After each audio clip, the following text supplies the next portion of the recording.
میں بھی نعت خوان ہوں، سارے نعت خوان،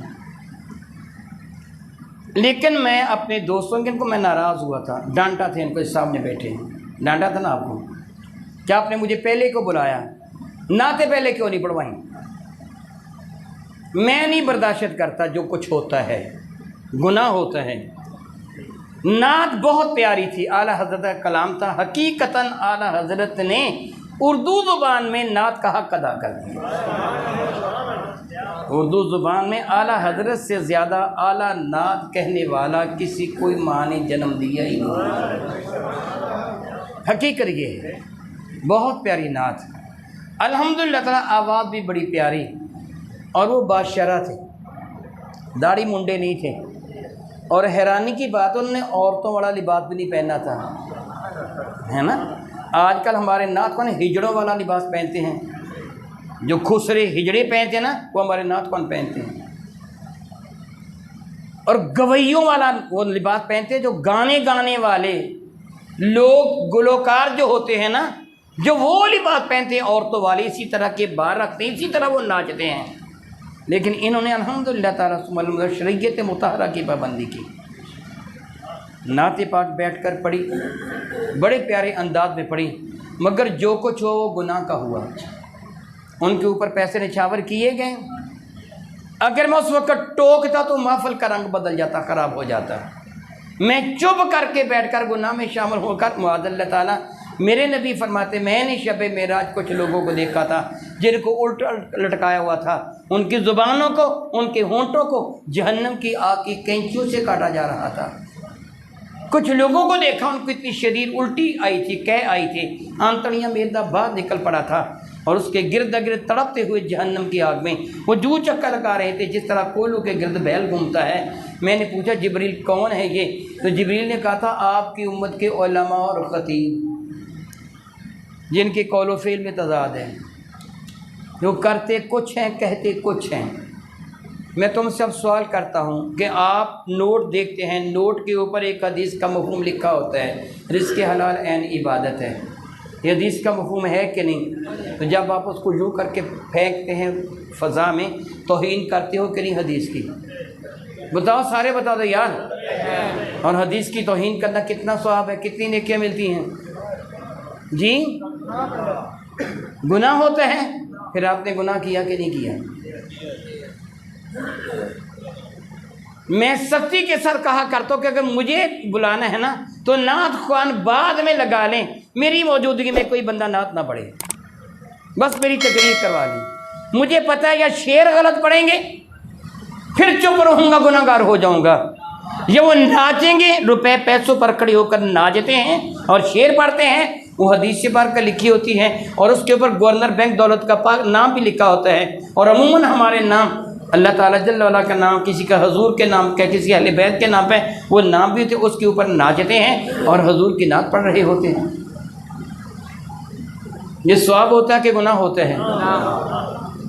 پھر میں آپ سے سوال کرتا ہوں، جس طرح میں عموماً کہا کرتا ہوں یہ رزق ہے کہ نہیں ہے، تو یوں کر کے رزق کس کے آگے پھینکا جاتا ہے؟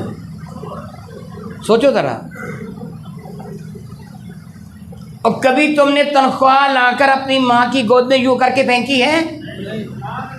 اپنے ابے کی گود میں پھینکی ہے؟ گھر جا کے کہو امی مجھے روٹی دے، بیٹی مجھے روٹی دے، اپنی بیوی کو بلی مان مجھے روٹی دے، وہ آپ کی طرف یوں کر کے روٹی پھینک دے، برداشت نکال لو گے؟ تو آپ کتنی توہین کرتی ہو علماء کی۔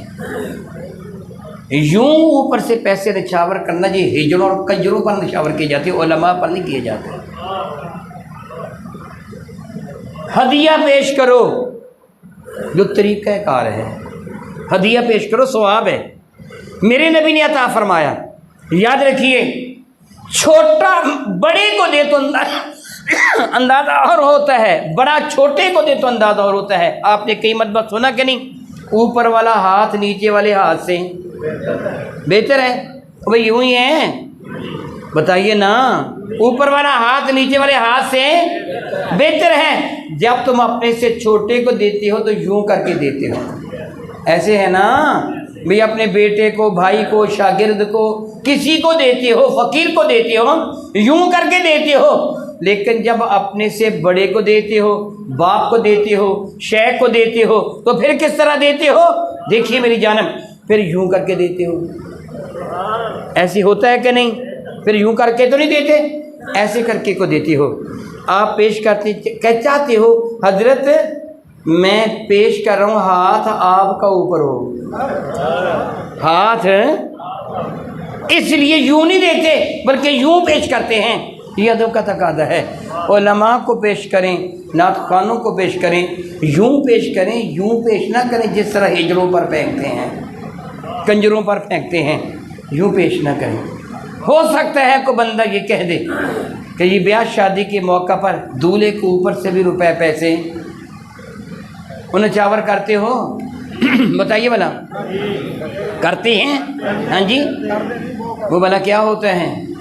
دولہے کا صدقہ، وہ کیا ہوتے ہیں؟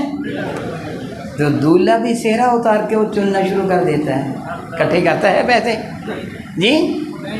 وہ کیا جانتا ہے یہ میرے لائق، یہ تو میرا صدقہ ہے دوسروں کے لیے، تو تم نعت خوانوں کا صدقہ انہی کو کھلا دیتے ہو، ان کے اوپر سے روپے پیسے نچھاور کر کے انہی کو دے دیتے ہو، یا تو پھر روپے پیسے نچھاور کر کے لوگوں میں بانٹ دیا کرو، پھر ان کو تو نہ لو نا، ان کا صدقہ انہی کو۔ یہ بات درست نہیں ہے۔ اب میں اگر اس وقت بول کے کہتا جی نہ ایسے نہ کرو، ایسے نہ کرو، تو آپ کہتے ہیں ہماری محفل کو خراب کر دیا۔ میں نعت خوانی کے خلاف نہیں ہوں، میں نے ساری تقریر ہی نعت پر کر دی ہے۔